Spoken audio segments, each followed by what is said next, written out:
Hello everyone, আশা করি আপনারা সকলেই ভালো আছেন। আমিও ভালো আছি। আমি আজকে একটা জায়গায় যাচ্ছিলাম। এই জায়গাটা আসলে কোথায় যাচ্ছিলাম এটা আমি শুরুতে না বললাম। এখন আপনারা যে রুটটা দেখতে পাচ্ছেন, এই রুটটা দেখে কেউ কি বলতে পারবেন এটা আসলে কোন রুট? যদি কেউ বলতে পারে তাহলে অবশ্যই কমেন্টস করে জানাবেন। এটা এমন একটি রুট ঢাকা থেকে আরেকটি রুটে যাওয়ার রাস্তা, অথচ এখানে এখন পর্যন্ত 4 লেনের কোনো কাজ হয়নি। তবে শুনেছি এখানে 4 লেন নাকি 6 লেনের একটা স্যাংশন হয়ে গেছে। আর পথের মধ্যে আমি বেশ কয়েক জায়গায় কাজ করতেও দেখেছি। আশা করি ২-১ বছরের মধ্যে এখানেও 4 লেন বা 6 লেনের রাস্তা হয়ে যাবে। ইতিমধ্যে বেশ কয়েক জায়গায় কাজ যেহেতু শুরু করেছে, আমরা পেয়ে যাব। এর মধ্যে যখনই বা যতবারই আমি যাতায়াত করেছি ততবারই খুব ভয়ে থাকি।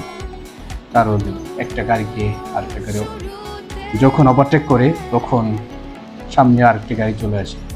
খুবই বিপজ্জনক এবং ভয়ঙ্কর যাতায়াতের জন্যে। তো যদি খুব দ্রুত এই রাস্তা 4 লেন হয়ে যায় বা 6 লেন হয় তাহলে তো আরও ভালো। তাহলে যাতায়াত করতে আরও সুবিধা হবে।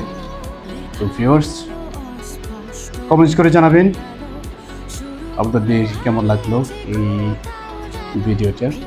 আর এই রুটটা আসলে কোন রুট? ঢাকা বিভাগ থেকে একটি বিভাগে যাচ্ছে, এই বিভাগটির নামটা যদি আপনি বলতে পারেন তাহলে ভালো।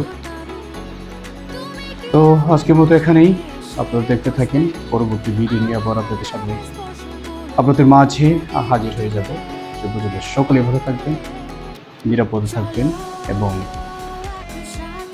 নিজেকে সবসময় আনন্দে রাখবেন। আবার সবাইকে ধন্যবাদ জানিয়ে আজকের মতো আমার ভিডিওটি এখানেই শেষ করছি। ধন্যবাদ সবাইকে।